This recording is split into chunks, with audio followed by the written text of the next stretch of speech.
Olá, está começando a sua edição semanal do Jornal Tele Brasil Notícias. E na edição de hoje estaremos abordando a questão da casa própria. Famílias com rendas de até R$13 mil terão exatamente as condições facilitadas para comprar um imóvel naquele programa Minha Casa Minha Vida. Vamos também abordar uma outra questão de um farmacêutico que desenvolveu um novo tipo de porta-comprimidos, isso aqui no Brasil, capaz de avisar quando é hora de se tomar cada remédio. Falaremos também de um assunto de cunho nacional. Você lembra daquela frase? Em Brasília, 19 horas. Exatamente. Ela é famosa por fazer parte do mais antigo programa de rádio do Brasil, A Voz do Brasil. Estaremos abordando também. E muitos outros assuntos de utilidades práticas para o seu dia a dia. Então, vamos à edição de hoje do Jornal Tele Brasil Notícias. No ar.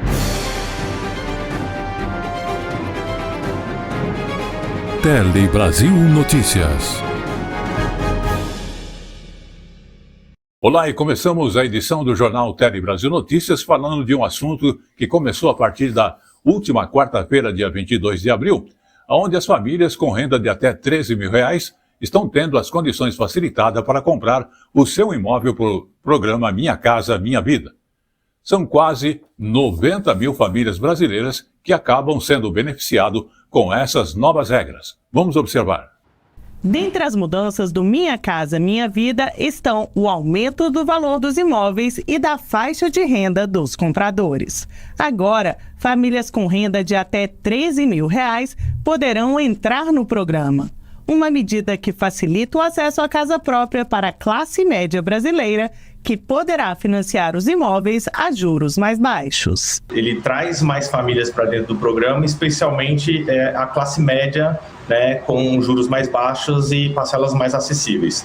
Tem que ter, de fato, um cuidado, né, dentro desse programa, tentar não utilizar mais que 20% a 30% da sua renda para o financiamento. Tá? Então, sem dúvida, você tem que seguir esse sonho da casa própria, mas antes você tem que fazer esse cálculo para saber se a prestação vai ficar dentro dessa renda familiar. Todas as 4 faixas do programa tiveram novos limites de renda. A faixa 1 passou de R$ 2.850 para R$ 3.200. A faixa 2, de R$ 4.700 para R$ 5.000.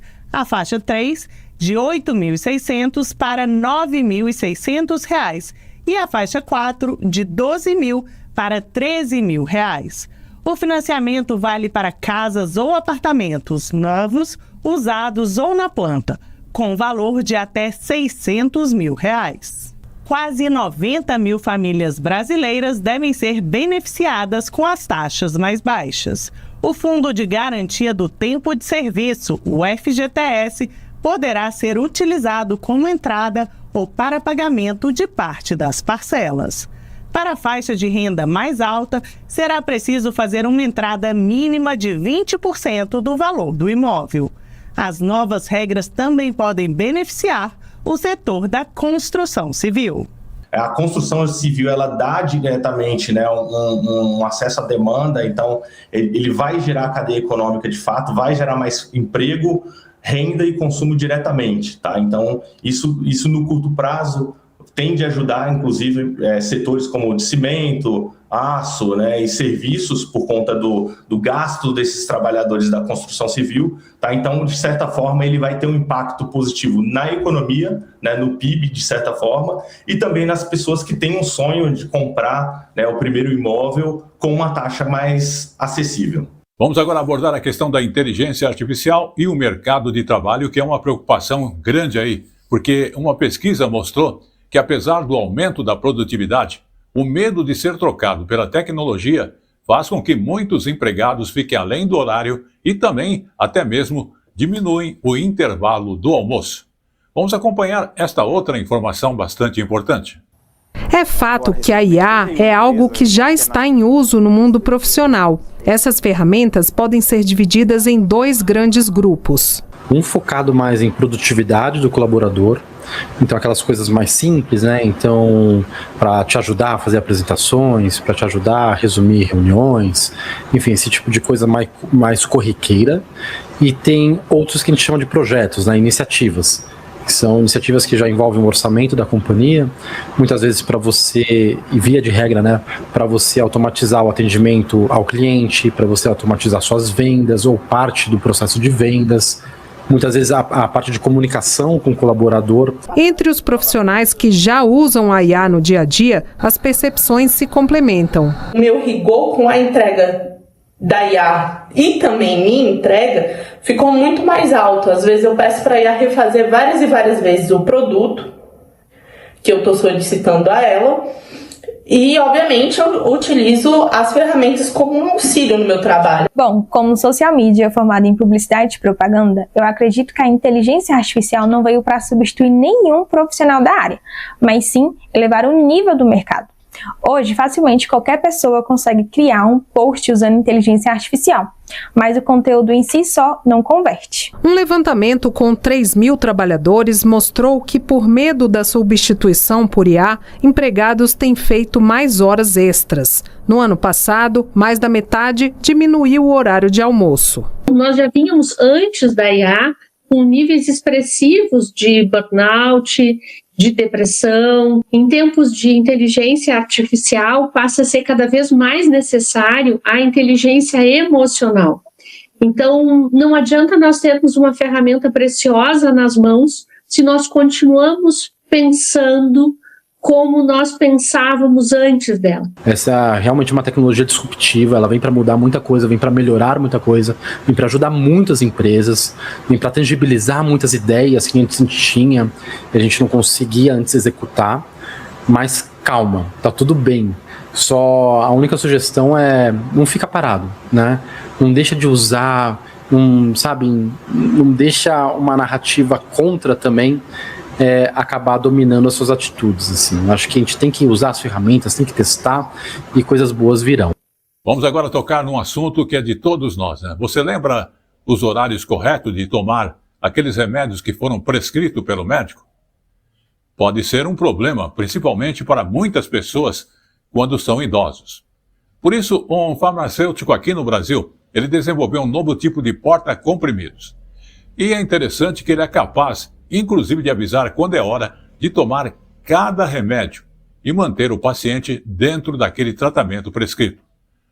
O dispositivo foi desenvolvido com apoio de verbas públicas, inclusive da FAPESP, que é a Fundação do Amparo à Pesquisa do Estado de São Paulo. Vamos observar. Jussier Mendes está com 83 anos, mas todos os dias começa a trabalhar às 9 da manhã em sua oficina. Ele faz palcos e cenários para eventos. Tem um lado artista também. Mas devido à idade e a um infarto sofrido há 5 anos, tem que tomar 5 medicamentos diferentes ao longo do dia. Nisso, às vezes ele se atrapalha um pouco. Não sou muito eficiente na cronometragem. Às vezes eu estou vacilando, entendeu? Então, como assim? Eu esqueço. Depende da atividade. Aqui você sai para fazer uma montagem, cabrão, já vão um remédio que não vai naquela hora. A dificuldade em lembrar os horários de tomar os remédios, acertar as doses e os medicamentos é um problema antigo e de difícil solução. Desenvolvedores brasileiros têm trabalhado em um sistema para ajudar famílias nessa situação. Ao mesmo tempo que permite monitoramento por aplicativo, o equipamento emite sinais fáceis de entender, mesmo para pessoas mais idosas. Os medicamentos são colocados nesses recipientes de acordo com o horário e o dia da semana da prescrição. Na hora de tomar o remédio, o espaço acende essa luz verde e emite um aviso sonoro. Caso a pessoa pegue o comprimido errado, o equipamento também avisa. Esse farmacêutico, que idealizou o projeto, disse que começou a pensar sobre o problema observando a própria família. Vendo a minha avó, vendo os avós da minha esposa, né, a dificuldade que eles tinham, doenças crônicas, tinham dificuldade em fazer o uso dos medicamentos, né, se esqueciam com frequência. E toda a rede de cuidados, os filhos envolvidos nos cuidados com com esses familiares, eles também tinham a vida impactada de alguma forma. O projeto recebeu linhas de incentivo do Ministério da Ciência e Tecnologia e já está sendo comercializado.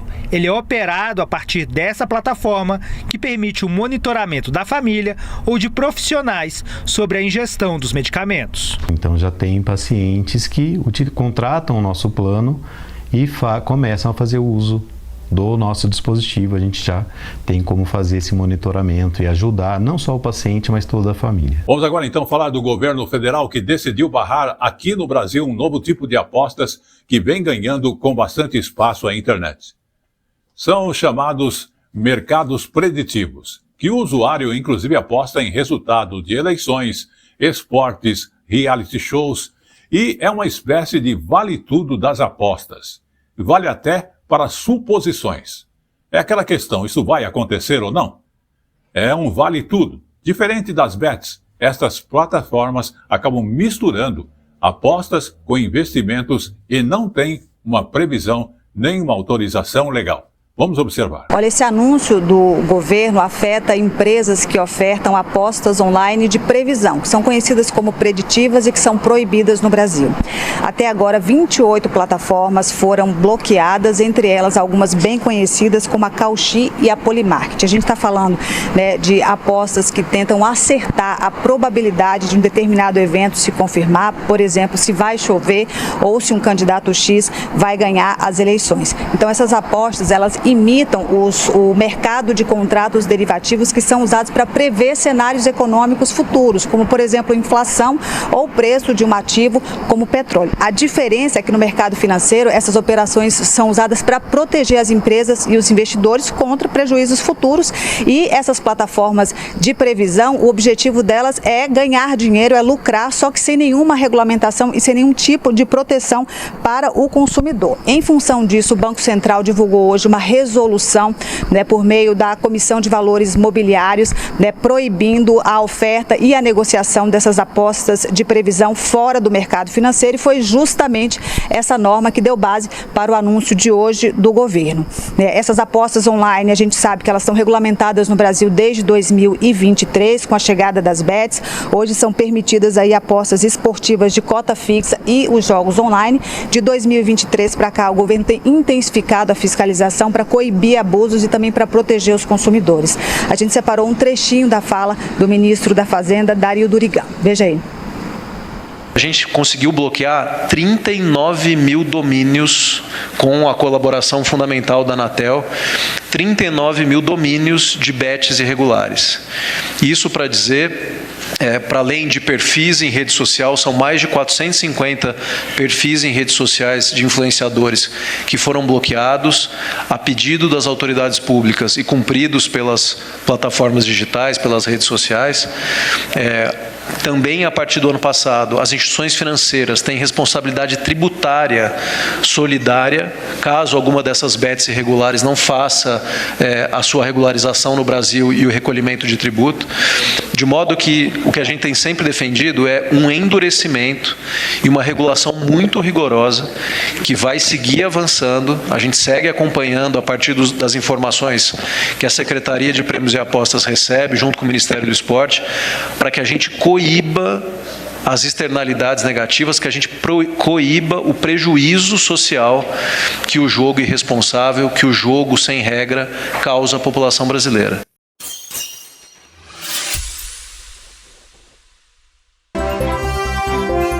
A informação na medida certa que você gosta. Um telejornalismo dinâmico, nacional e regional. Jornal Tele Brasil Notícias. A informação na medida certa. Vamos falar agora deste mês de maio. É nessa época do ano que aumenta os casos da síndrome respiratória. É aquela síndrome respiratória aguda e grave aqui no país. Vamos ver em Caruaru, lá em Pernambuco, a ocupação dos leitos da UTI neonatal cresceu 20% em menos de 15 dias, exatamente. E observe, a gente vai ver nessa reportagem da Pref TV, uma emissora da Rede Nacional de Comunicação, mais detalhes. Esse é o reflexo de um período marcado pela circulação intensa de vírus respiratórios. Crianças menores de 2 anos estão entre as mais afetadas, exigindo a atenção redobrada dos pais. A mudança de clima, aliada à baixa cobertura vacinal e à maior exposição em ambientes fechados, contribui para esse aumento significativo de síndromes gripais. Essas viroses, elas são cíclicas. Então, todo ano, finalzinho de março, abril até maio, mais ou menos, a gente está com essas viroses circulantes, né? As vacinas, elas são feitas anuais, mas o vírus sincicial respiratório, ele muda a conformação. E todo ano a gente tem vírus novos, né, que provocam adoecimento, por isso novas vacinas ou novas doses de vacinas anuais. Se comparar os dados fornecidos pela Secretaria de Saúde do Estado, houve um aumento de 20% na ocupação dos leitos de UTIs neonatais em menos de 15 dias, fazendo com que o Estado atingisse a marca de 100% de ocupação. Já com relação à situação das UTIs infantis, destinadas ao combate de estrague, os números já eram preocupantes. Com o período de sazonalidade, mães e pais devem ficar atentos a sinais e sintomas para que, principalmente crianças abaixo dos 2 anos, não cheguem a uma situação de UTI pediátrica. Este pediatra explicou o que deve ser evitado e quais os principais cuidados, principalmente em crianças menores de 2 anos. Então nós temos que ter um cuidado, primeiro que as mães evitem as aglomerações e que pessoas que estão com sintomas respiratórios, gripais, não visitem bebezinhos e que também que a gente prepare as unidades de porta de entrada, como as UPAs, as emergências, com médicos capacitados nesse primeiro atendimento e que possam solucionar a grande maioria sem precisar que venha para uma UTI pediátrica. Diante de sintomas como febre persistente, dificuldade para respirar e cansaço, o cuidado precisa ser imediato. A orientação é não subestimar os sinais e procurar atendimento médico ao menor indício de agravamento. Medidas simples como manter a vacinação em dia e evitar aglomerações podem fazer a diferença na proteção das crianças. Vamos ainda continuar falando então de saúde, casos de gripe e também da síndrome respiratória grave e que estão em alta aqui no Brasil, com mais de 37 mil casos. 14, inclusive, das 27 unidades da federação estão registrando crescimento nessas últimas semanas. O aumento da doença, principalmente entre crianças de 2 anos, e acabou começando mais cedo, inclusive este ano, e acende um alerta. Vamos observar mais detalhes nesta informação. O vírus sincicial respiratório é o principal responsável pela alta nas hospitalizações, segundo o boletim Infogripe da Fiocruz. O Centro-Oeste e o Sudeste lideram no número da doença, seguidos por Norte e Nordeste. Já os casos de influenza A predominam na região Centro-Sul, incluindo os estados como São Paulo, Paraná, Santa Catarina e o Rio Grande do Sul. Este ano, a gripe chegou mais cedo. Os casos de infecções costumam aumentar na metade do outono e no inverno, quando a combinação de ar mais seco e temperaturas mais baixas resseca as vias aéreas e deixa o organismo mais vulnerável, facilitando as infecções. Mas o avanço da doença este ano vem sendo observado desde o fim do verão. A vacinação é a principal forma de prevenção ao vírus e redução dos casos graves. A campanha deste ano no SUS vai até 30 de maio, com a dose anual da vacina sendo oferecida nos postos de saúde em todo o país. Vamos agora então falar de produção agrícola. Uma super safra de olivas impulsiona o mercado de azeite lá no Rio Grande do Sul, mercado gaúcho. A colheita projeta aí até 1 milhão de litros de azeite lá no Rio Grande do Sul. Tudo porque o clima acabou favorecendo e contribuiu para este aumento de produtividade. Vamos ver mais detalhes na informação da TV Cachoeira, emissora da Rede Nacional de Comunicação. Os pomares de olivas do Rio Grande do Sul estão em fase de colheita. E que colheita! A safra 2026 não está boa. Está, sim, excelente. Os produtores celebram a produtividade e a qualidade dos frutos. 75% do azeite de oliva brasileiro tem origem em pomares como este, aqui no Rio Grande do Sul. E este ano, tanto aqui no estado como em todo o Brasil, há uma comemoração especial do setor porque uma super safra está sendo celebrada. Em todo o Rio Grande do Sul, mais de 110 municípios cultivam olivas e, segundo a Secretaria Estadual da Agricultura, são mais de 6 mil hectares cultivados que neste ano deverão resultar na recuperação do setor e em uma super safra. Em 2023, a produção gaúcha de azeite de oliva foi de 580.228 litros de azeite. Em 2024, a produção caiu para 193.500 litros. 2025 para 190.300 litros. E agora, em 2026, a previsão é de 1 milhão de litros. Uma perspectiva maravilhosa, porque todos os produtores de oliveiras, no Rio Grande do Sul, produtores de azeite, tiveram 2 anos muito ruins. Então, ter uma super safra esse ano, ter uma safra muito grande, traz bastante esperança e força para continuar nos próximos anos produzindo esse azeite de oliva que a gente faz aqui no Brasil. O clima ajudou muito. Então, ano passado a gente teve um inverno bastante frio, uma primavera com as temperaturas ótimas e as chuvas muito bem distribuídas. Então, a gente teve uma boa floração, um bom pegamento de frutos e é isso que contribuiu com essa safra maravilhosa que a gente está tendo esse ano. O pomar da Lagar H, em Cachoeira do Sul, tem 28 mil pés de oliveiras de 8 variedades, plantados em 170 hectares de área.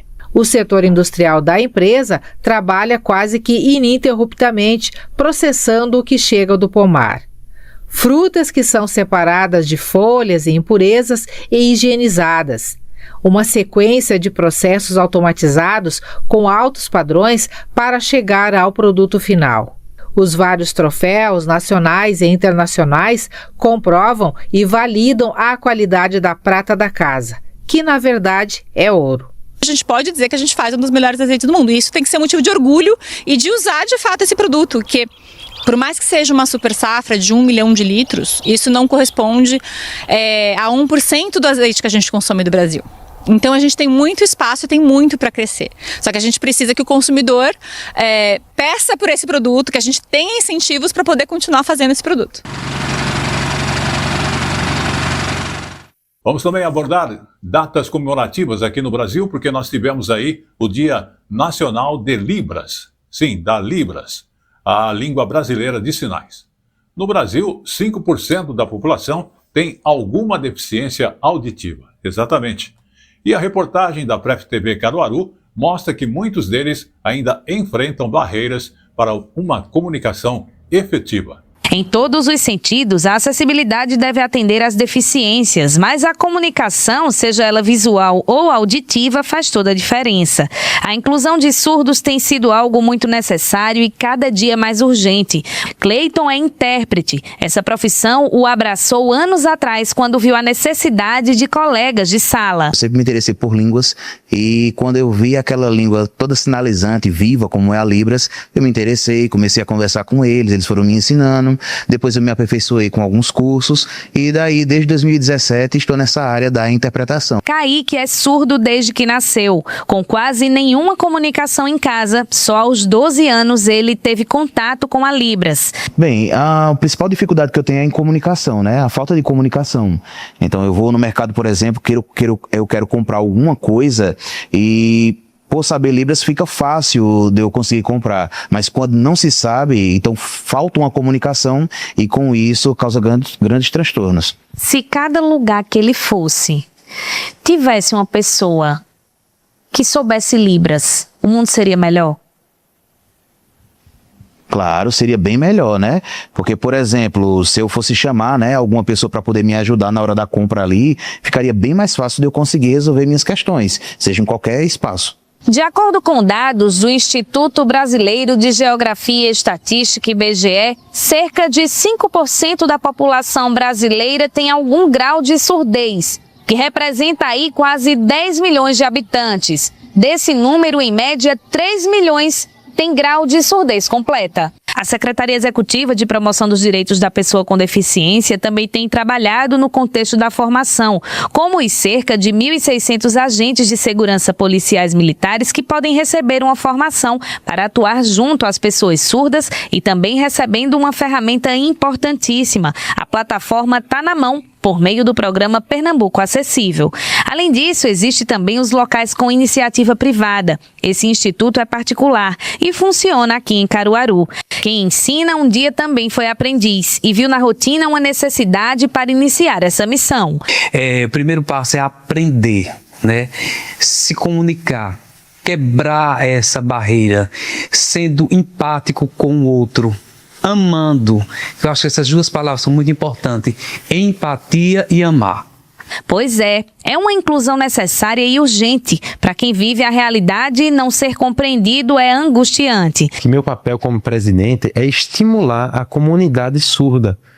Por exemplo, nos esportes e em várias atividades, a obter cursos, os surdos também se comunicarem com suas famílias, motivar e estimular essa sinalização.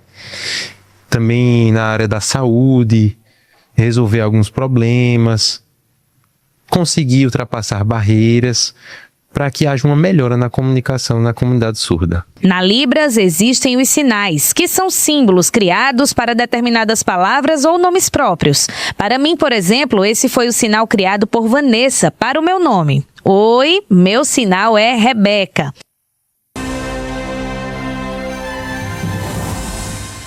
E chegou agora no Tele Brasil Notícias o nosso Momento Jurídico. O Momento Jurídico de hoje aborda a questão de partilha de bens no divórcio que não podem ser feitas por contrato particular. Vamos conhecer esta orientação. Partilha de bens no divórcio não pode ser feita por contrato particular, decide terceira turma do Superior Tribunal de Justiça. Quando Felizes para Sempre chega ao fim, o meu bem passa a ter outro significado. É o início da partilha dos bens. E quase sempre essa fase não é nada tranquila. Tudo começou com, digamos, uma emoção, com um sentimento muito bonito.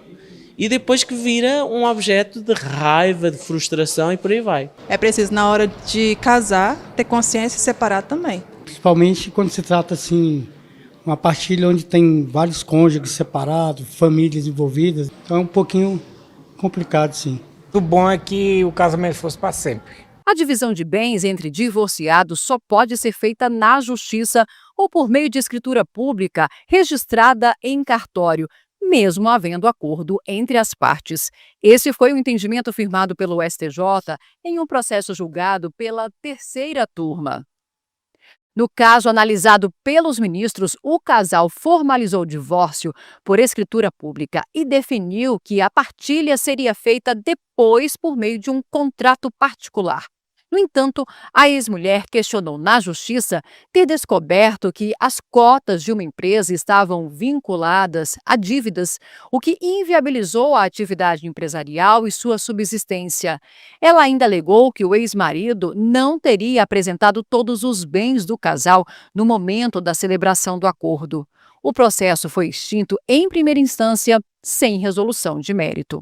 O Tribunal de Justiça do Rio de Janeiro, contudo, reformou a decisão. Para o TJ, o acordo particular não observou a forma exigida em lei, o que impediu o reconhecimento da sua validade. O ex-marido recorreu ao STJ, argumentou que a partilha de bens por escritura pública é facultativa e defendeu a validade do acordo firmado por instrumento particular entre as partes. A ministra Nancy Andrighi, relatora do recurso, apontou que o acordo de partilha de bens, realizado por instrumento particular, não é suficiente para demonstrar a transmissão da propriedade dos bens adquiridos no curso do casamento sob comunhão parcial de bens. Com isso, a terceira turma decidiu que a partilha dos bens no divórcio deve ser realizada por meio de ação judicial ou escritura pública, não sendo válida a utilização de instrumento particular.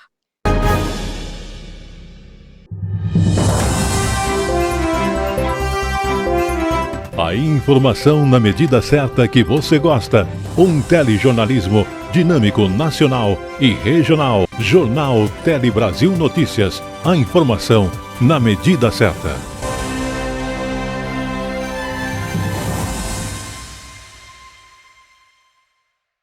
E ainda falando em questões jurídicas, o Supremo Tribunal Federal debateu no último dia 22 de abril o superendividamento no Brasil.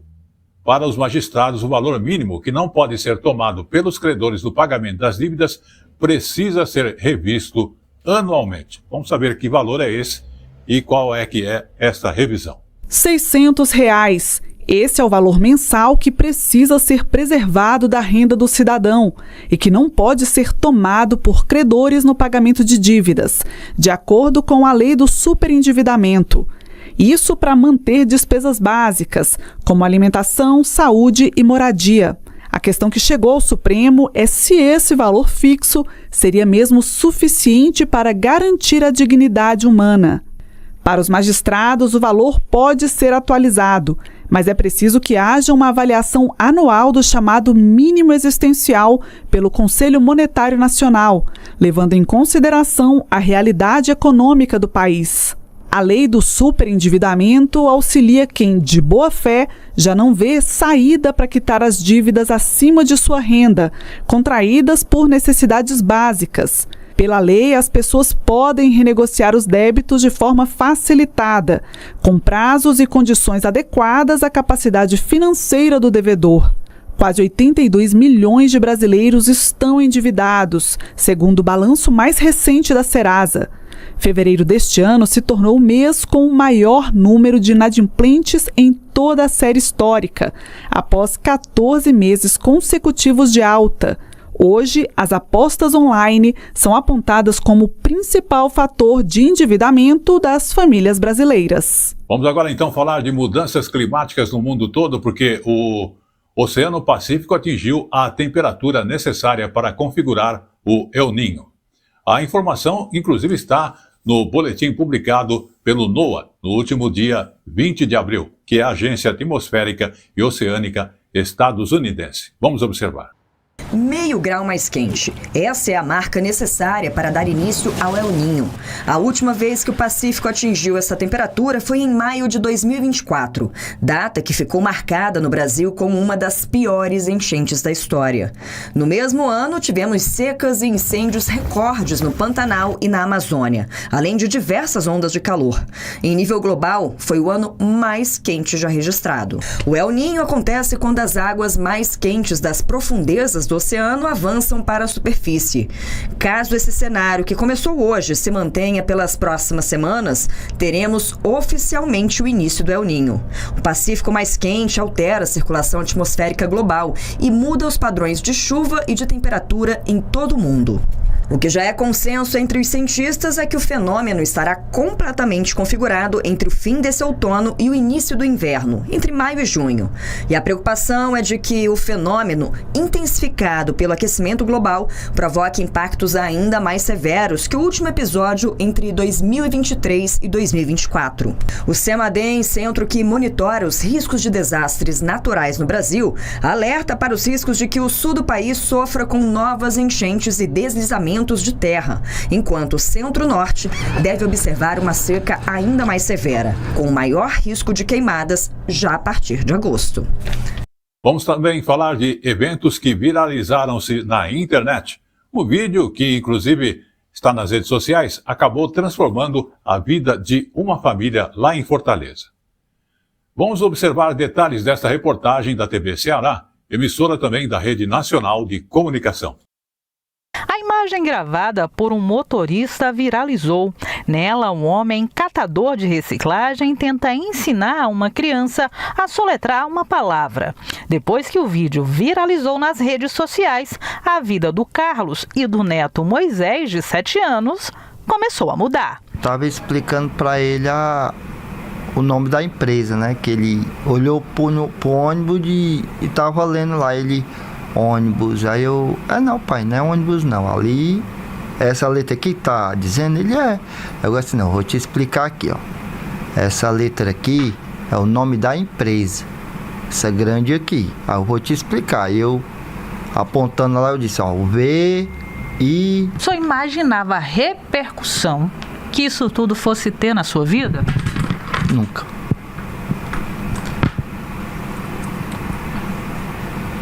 Nunca pensei. Quando a imagem foi feita, o Carlos estava com uma camisa de uma construtora que ele havia acabado de pegar no lixo. exatamente essa que ele está usando agora.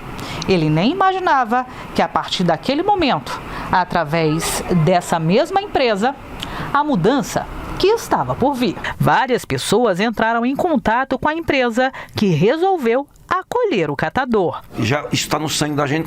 Quando eu olhei, eu disse, puxa, eu vi a criança lá, eu disse sim, tem como a gente ajudar. E aí, imediatamente, eu descobri o endereço dele e fui sozinho, fui para lá, só que é muito difícil a entrada lá, eu deixei meu carro lá e fui andando com eles e vi a casa deles, que é um próximo passo nosso. Eu não posso dizer prazo, mas eu disse para ele, se dedique, vamos trabalhar, vamos ser amigos, como eu sou de todos, que a gente aos poucos, a gente traz o pessoal para trabalhar fim de semana, você vai ajudar na sua casa, rebocar e não sei o que, e a gente daqui a pouco tem uma casa mais digna, né, para ele. O vovó, que antes trabalhava nas ruas, agora ganhou um trabalho de carteira assinada. Vai ser servente de pedreiro da construtora, o que é comemorado pela Luciana, esposa do Carlos. Estou muito feliz. Desde que isso aconteceu, eu tô tão alegre, porque, sei lá, foi uma coisa tão repentina, tão ligeira, mas só de saber que ele vai trabalhar todo dia e vai conseguir o pão, tá ótimo.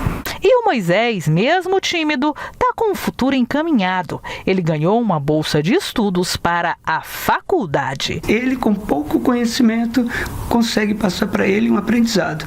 E cabe a nós, educadores, ser essa ponte, essa continuidade.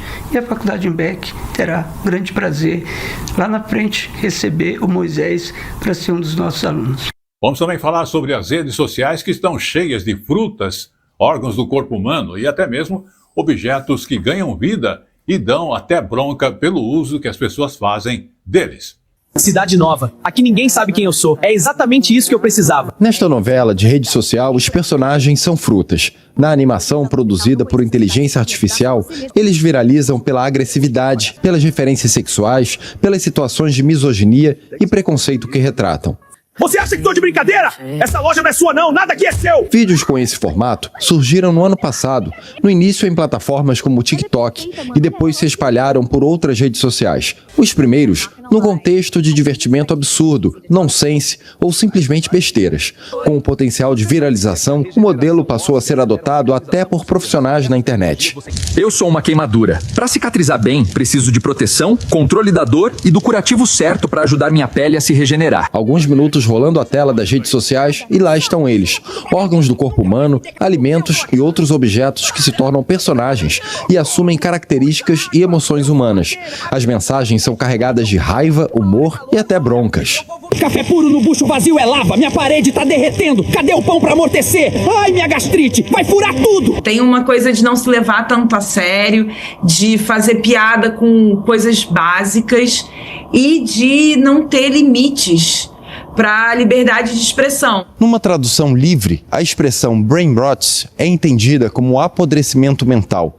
É um fenômeno que está relacionado com o declínio da capacidade cognitiva, com a perda da capacidade de concentração e outros efeitos que vêm com um consumo excessivo de conteúdos superficiais, caóticos e repetitivos nas redes sociais. Quando o conteúdo é acessado por crianças e adolescentes, surge a preocupação de pais e profissionais de saúde com os efeitos nocivos, tanto pelo teor das mensagens, quanto pelos efeitos que rolar esses vídeos no celular provocam no cérebro.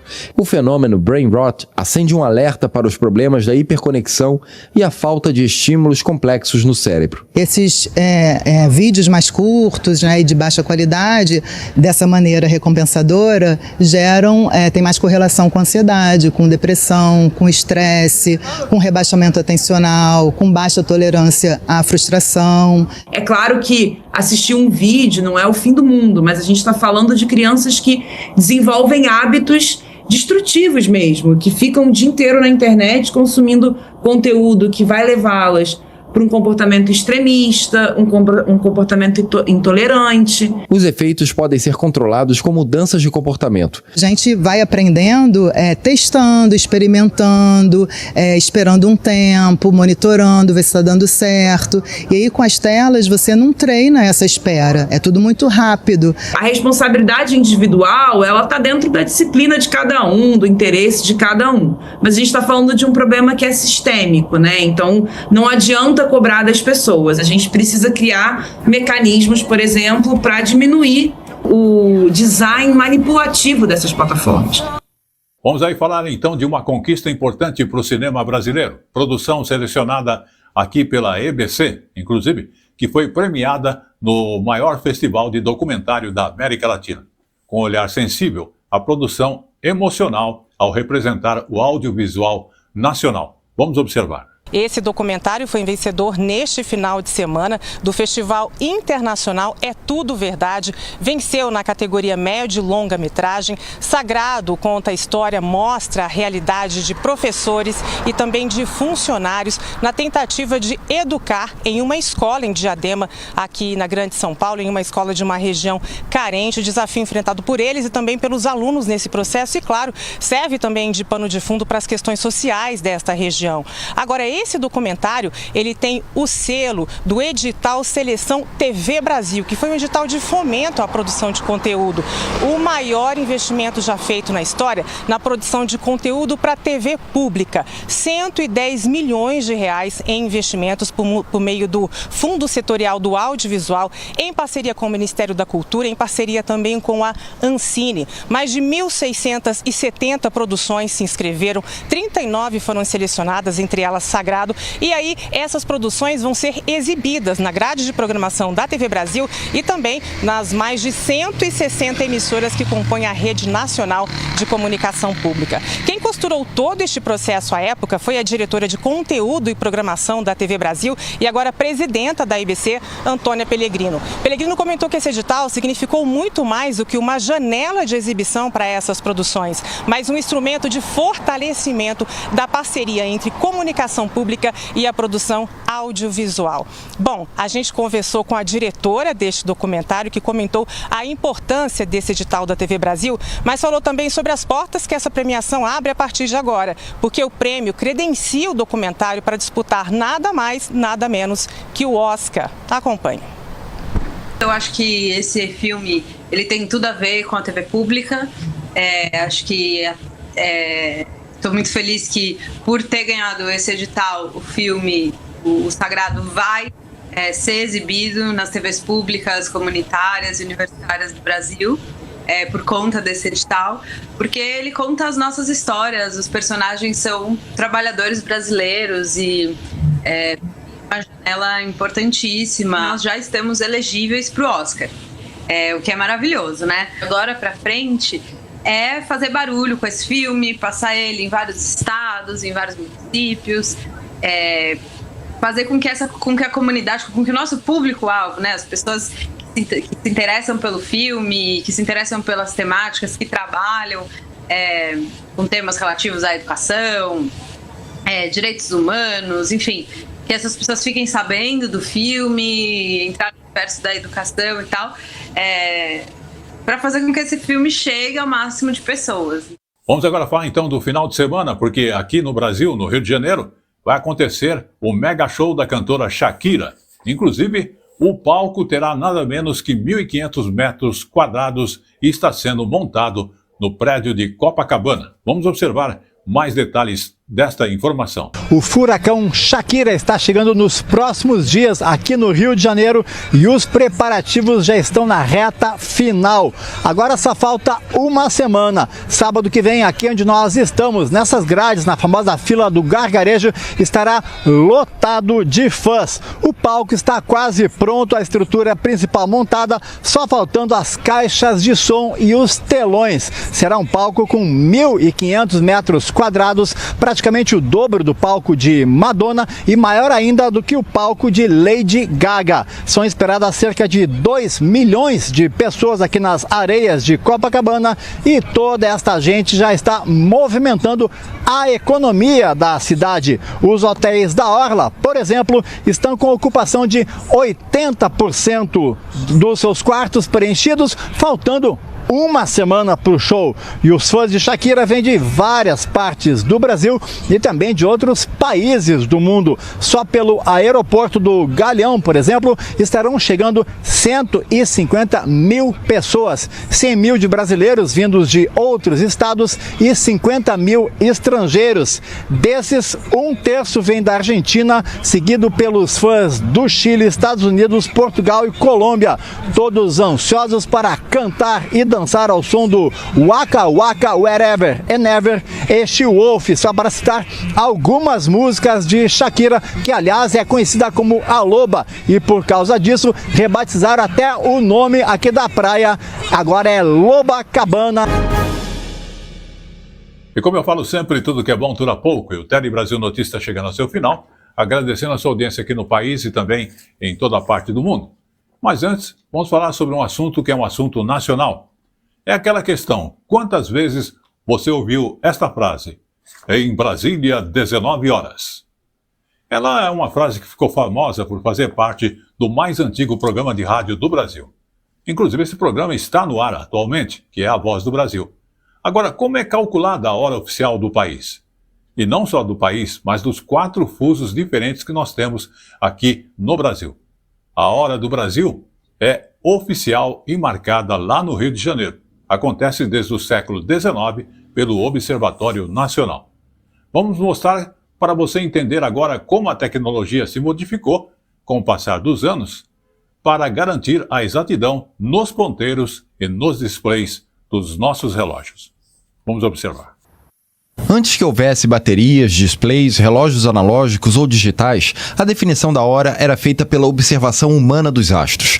Em 1827, 5 anos depois da Declaração de Independência do Brasil, Dom Pedro I inaugurou o Observatório Nacional, que passou a ter como atribuição definir a hora oficial da então capital, o Rio de Janeiro. Fundamentados na localização dos astros celestes, os cientistas utilizavam diversos instrumentos para medir o tempo. Esta é uma parte de uma pêndula utilizada na década de 40 do século passado. A medição antes dos relógios atômicos era baseada na observação astronômica. Passagem do Sol pelo meridiano do local, do Observatório Nacional, e a observação da ocultação de algumas estrelas pela Lua à noite. E essas observações serviam para você determinar a marcha das pêndulas, que as pêndulas eram corrigidas periodicamente por observações astronômicas. Foi assim durante quase um século e meio. A partir de 1967, a definição da hora em todo o mundo começou a ser determinada pela frequência de átomos. Esse foi o primeiro relógio atômico do Brasil, que funcionou a partir de 1970.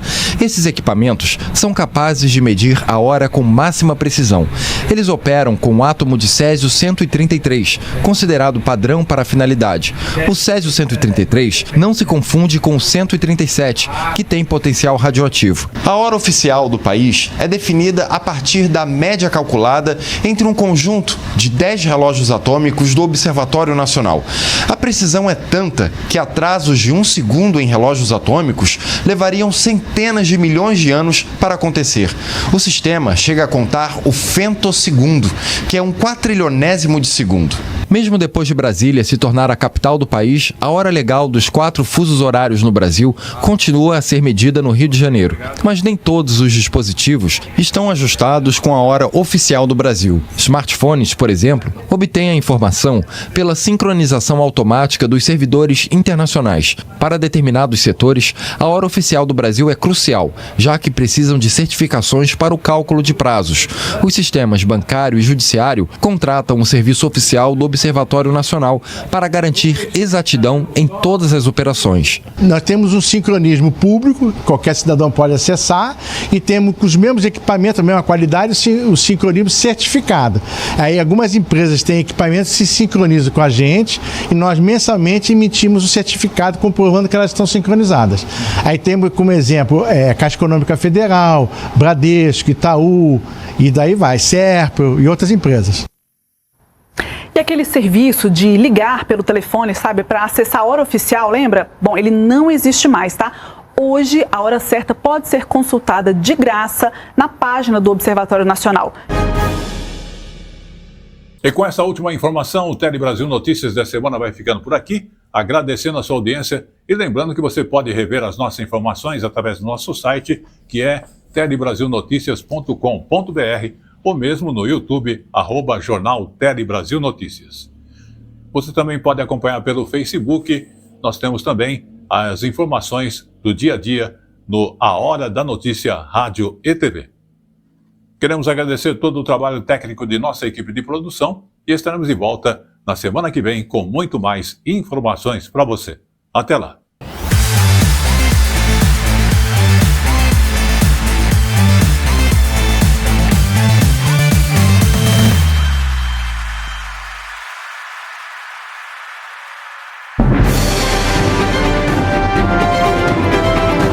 Tele Brasil Notícias.